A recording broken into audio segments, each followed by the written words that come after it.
इस वीडियो में हम देखेंगे कि रेड के अंदर प्रॉप्स क्या होते हैं।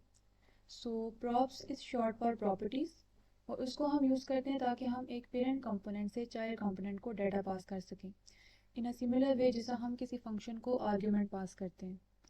अब कुछ प्रॉपर्टी से आप ऑलरेडी फेमिलियर होंगे। फॉर एग्जांपल अगर HTML की बात करें तो उसके अंदर जो एलिमेंट्स होते हैं उनके साथ कुछ एट्रीब्यूट्स एसोसिएटेड होते हैं।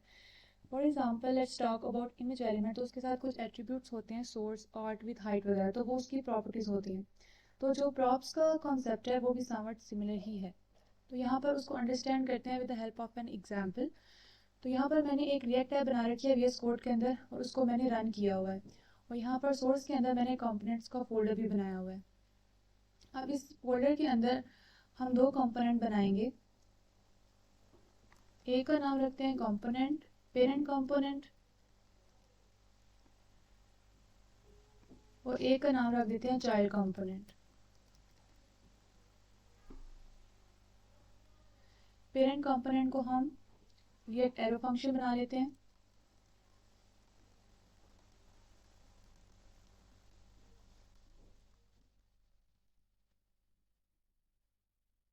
यहाँ पर कंपोनेंट का नाम आ जाएगा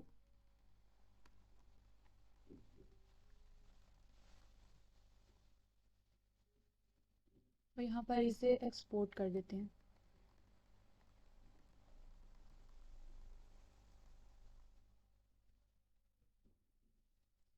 अब हम चाहते हैं कि इस पेरेंट कंपोनेंट से डाटा को हम चाइल्ड कंपोनेंट की तरफ पास करें। We can do that with the help of props. अब जो डाटा हमने पास करना है it could be any JavaScript value, it could be integer, string, function, array, any JavaScript value. तो हम यहाँ पर अपने कुछ वेरिएबल्स डिफाइन करते हैं। फॉर एग्जांपल एक हम स्ट्रिंग ले लेते हैं, data for child, hello from parent. और एक हम वेरिएबल ले लेते हैं इंटीजर का, फॉर एग्जांपल लाइक दिस। अब हमने क्या करना है, हमने इन दोनों वेरिएबल्स को पास करना है अपने चाइल्ड कंपोनेंट में। तो हम क्या करेंगे कि इस चाइल्ड कंपोनेंट को पहले हम यहाँ पर इंपोर्ट कर लेते हैं।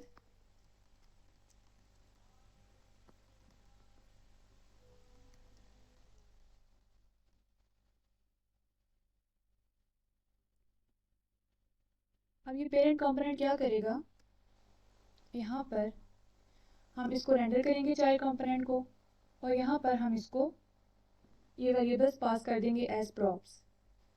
तो हम यहाँ पर वेरिएबल का नाम यही रख सकते हैं, चेंज भी कर सकते हैं। लेट्स से कि यहाँ हम चेंज कर रहे हैं और रख रहे हैं मैसेज। यहाँ पर आप कर्ली ब्रैकेट्स लिखेंगे क्योंकि यहाँ पर जावास्क्रिप्ट लिखने के लिए हम कर्ली ब्रैकेट्स को यूज़ करते हैं। ये सारा जो पोर्शन है ये JSX का है, तो यहाँ पर जब भी हमें जावास्क्रिप्ट लिखनी होती है तो हम कर्ली ब्रैकेट्स का यूज़ करते हैं। तो इसके अंदर हम लिखेंगे डाटा फॉर चाइल्ड और नेक्स्ट लिखेंगे हम नंबर को भी इसी तरह पास कर देंगे। तो इसे कहते हैं कि हमने प्रॉप्स पास की हैं। अब जो हमारा चाइल्ड कंपोनेंट है वो किस तरह से इन प्रॉप्स को रिसीव करेगा वो देख लेते हैं। तो चाइल्ड कंपोनेंट को भी इसी तरह से रिएक्ट एरो फंक्शन बनाएंगे। इसकी हमें नहीं ज़रूरत और यहाँ पर पेरेंट कंपोनेंट की बजाय आ जाएगा चाइल्ड कंपोनेंट।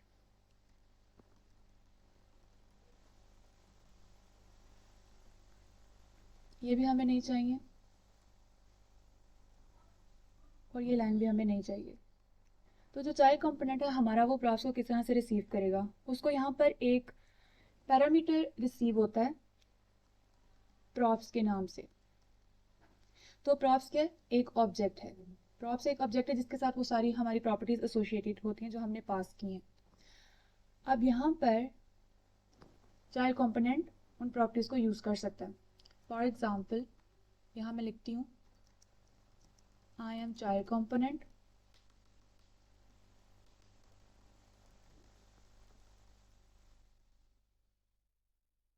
और यहाँ पर मैं प्रॉप्स को शो करवा देती हूँ। डॉट करके हम प्रॉपर्टीज को एक्सेस कर सकते हैं। तो पहली हमारी प्रॉपर्टी थी मैसेज के नाम से, और उसके बाद है variable, sorry, number.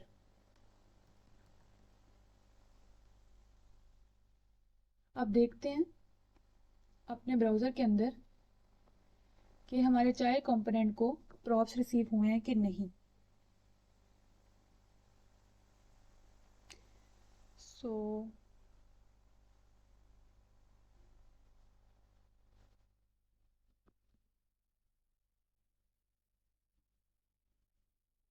it is not rendering successfully. Let's see what is the issue.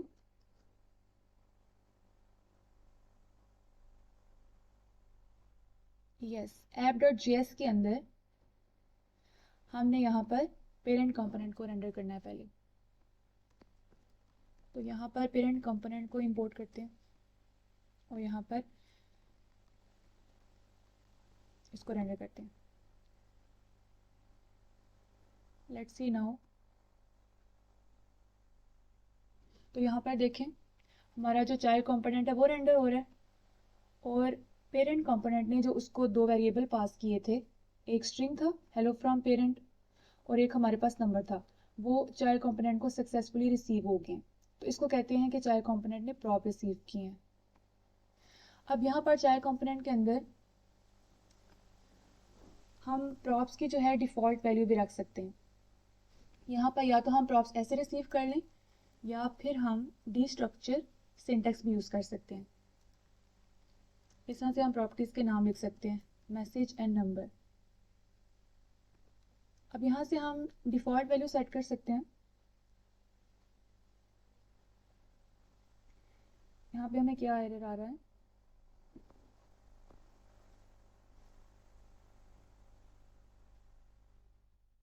Props is not defined. अच्छा, यहाँ पर हमने यूज़ किया हुआ है। तो यहाँ इस तरह से भी हम उसको डिस्ट्रक्चर कर सकते हैं प्रॉपर्टीज़ को। अब हम यहाँ पर डिफ़ॉल्ट वैल्यू सेट कर सकते हैं। फॉर एग्जांपल अगर हमें जो नंबर है वो हमें रिसीव नहीं होता, तो यहाँ पर हम उसकी कोई डिफ़ॉल्ट वैल्यू रख सकते हैं, फॉर एग्जांपल 100। तो यहाँ पर पेरेंट कंपोनेंट जब उसको नंबर वाला प्रॉप नहीं देगा तो वो डिफ़ॉल्ट वैल्यू यूज़ करेगा।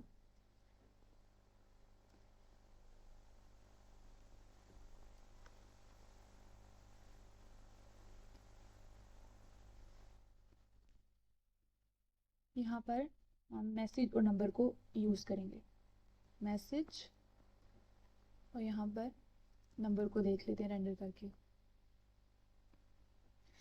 तो यहाँ देखिए, यहाँ हमने नंबर की वैल्यू पास नहीं की तो उसने डिफ़ॉल्ट वैल्यू यूज़ किया।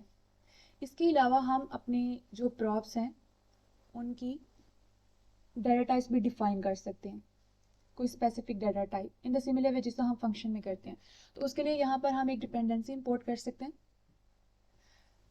फॉर एग्जांपल इस नोड मॉड्यूल्स के अंदर वो डिपेंडेंसी मौजूद है। यहाँ पर अगर आप स्क्रॉल करें तो यहाँ पी सेक्शन में यहाँ पर वो डिपेंडेंसी आपको शो होगी, प्रॉप टाइप्स के नाम से। तो यहाँ पर स्क्रॉल करें, ये डिपेंडेंसी यहाँ मौजूद है। इसको हम इंपोर्ट कर लेंगे अपने प्रोजेक्ट में और फिर हम जो प्रॉप्स है उसकी कोई स्पेसिफिक डाटा टाइप रख सकेंगे। तो यहाँ पर उसे इंपोर्ट कर लेते हैं, इंपोर्ट प्रॉप टाइप्स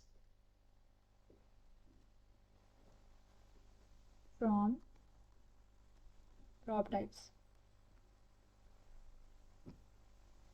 तो यहाँ पर हम लिख सकते हैं child component dot prop types is equal to, यहाँ पर प्रॉपर्टी का नाम, और यहाँ हम लिख सकते हैं कि prop types dot string dot is required। तो यहाँ पर हमें एरर आ रहा है,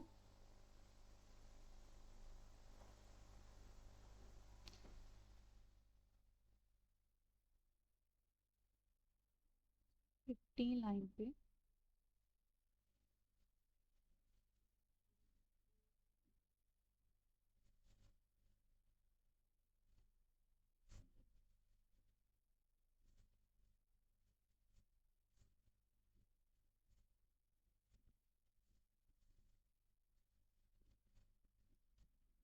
इसको हमने यहाँ पर डिफाइन करना आई थिंक।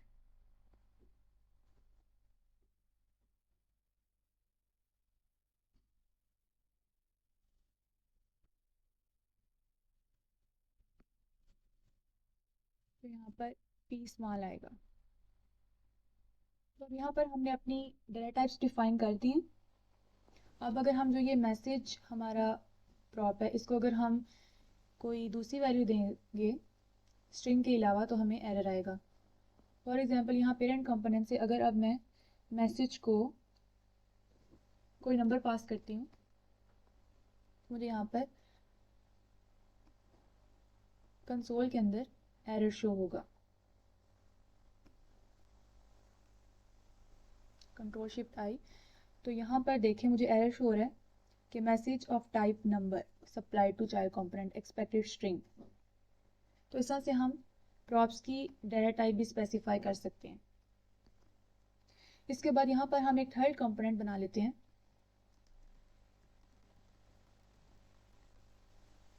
और क्या करेंगे कि चाइल्ड कंपोनेंट अब अपने से नेक्स्ट कंपोनेंट को, थर्ड कंपोनेंट को भी डेटा पास कर सकता है।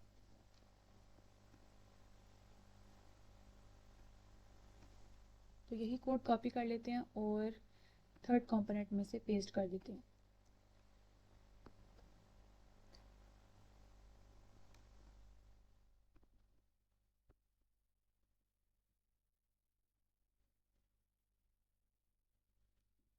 यहाँ पर आ जाएगा थर्ड कंपोनेंट। यहाँ पर ये भी हमें नहीं चाहिए और ये लाइन भी नहीं चाहिए। अब जो हमारा चाइल्ड कंपोनेंट है वो कोई नए प्रॉप्स भी थर्ड कंपोनेंट को पास कर सकता है, या उससे जो ये प्रॉप्स रिसीव हुए हैं वो ये भी कर सकता है। तो अब यहाँ पर चाइल्ड कंपोनेंट के अंदर हम अपने थर्ड कंपोनेंट को इंपोर्ट कर लेंगे लाइक दिस, और यहाँ पर उसको रेंडर कर लेते हैं थर्ड कंपोनेंट।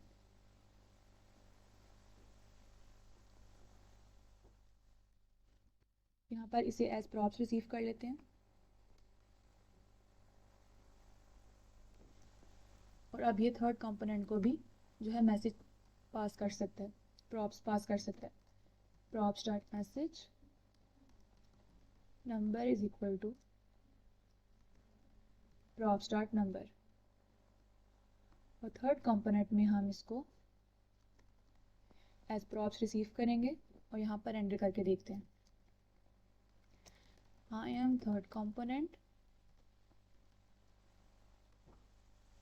और नीचे हम वो वैल्यूज प्रिंट करा के देखते हैं props dot message props dot number. Let's see.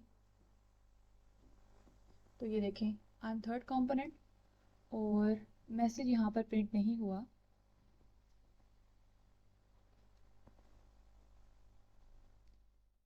तो यहाँ पर हमने कोई मिस्टेक की है। चाइल्ड कंपोनेंट को भी रेस करते हैं।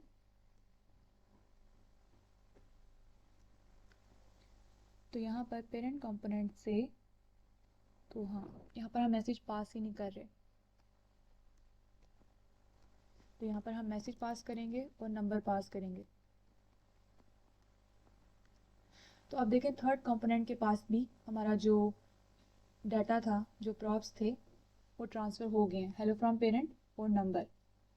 तो इस तरह भी ये चेंज चलती रहती है और हम component to component data pass कर सकते हैं। अब यहाँ पर देखें कि जो चाइल्ड कंपोनेंट है वो अपने सारे प्रॉप्स जो है थर्ड कंपोनेंट को पास कर रहे हैं। तो इसका एक शॉर्ट सिंटेक्स भी है कि हम यहाँ पर सेपरेट ऑपरेटर यूज़ कर सकते हैं लाइक दिस, तो कोई फ़र्क नहीं पड़ेगा, आउटपुट हमारी सेम आएगी। तो इसके बाद यहाँ पर एक और टर्म भी यूज़ होता है चिल्ड्रन प्रॉप्स के नाम से, तो उसको भी देख लेते हैं। जैसे HTML के अंदर हम एलिमेंट्स को नेस्ट करते हैं, डिफ के अंदर इमेज को नेस्ट कर देते हैं, या डिफ के अंदर स्पैन के अंदर लिस्ट एलिमेंट्स, तो इसी तरह रिएक्ट के अंदर हम कंपोनेंट्स को भी नेस्ट कर सकते हैं। फॉर एग्जांपल यहाँ app.js के अंदर हम पेरेंट कंपोनेंट के अंदर अपने चाइल्ड कंपोनेंट को नेस्ट कर सकते हैं लाइक दिस। अब होगा क्या कि हमारा जो ये पेरेंट कंपोनेंट है वो अपनी जो नेस्टेड कंपोनेंट है उसको किस तरह से रिसीव करेगा, वो इसको चिल्ड्रन प्रॉप्स की तरह रिसीव करता है। अभी आपको समझ आएगी जब आप यहाँ पेरेंट कंपोनेंट के अंदर यहाँ पर उसे प्रॉप्स के साथ एक एट्रीब्यूट भी मिलेगा जिसे चिल्ड्रन कहते हैं, यहाँ पर प्रॉप्स डॉट चिल्ड्रन करके।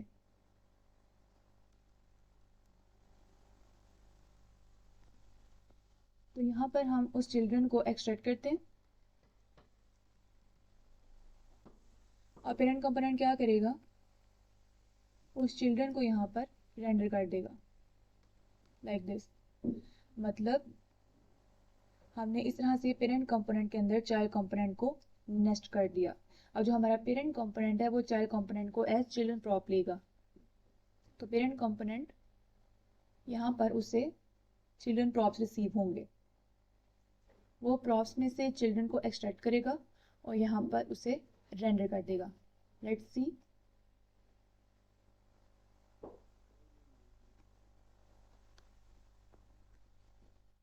तो यहाँ पर कोई इशू है,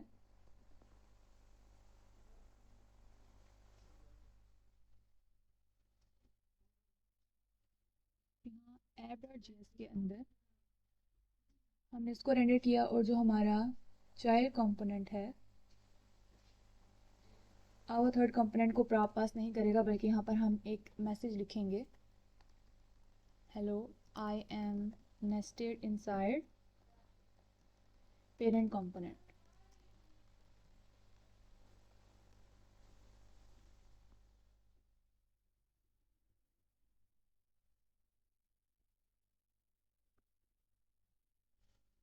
तो यहाँ पर प्रॉप्स को भी हम रेज करके देखते हैं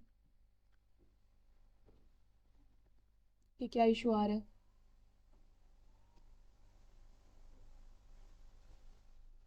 पेरेंट कंपोनेंट को यहाँ पर चिल्ड्रन रिसीव हुए, इसकी भी हमें ज़रूरत नहीं है अभी। और यहाँ पर चिल्ड्रन को हमने रेंडर कर दिया, यहाँ app.js के अंदर हमने पेरेंट कंपोनेंट के अंदर चाइल्ड कंपोनेंट को नेस्ट किया।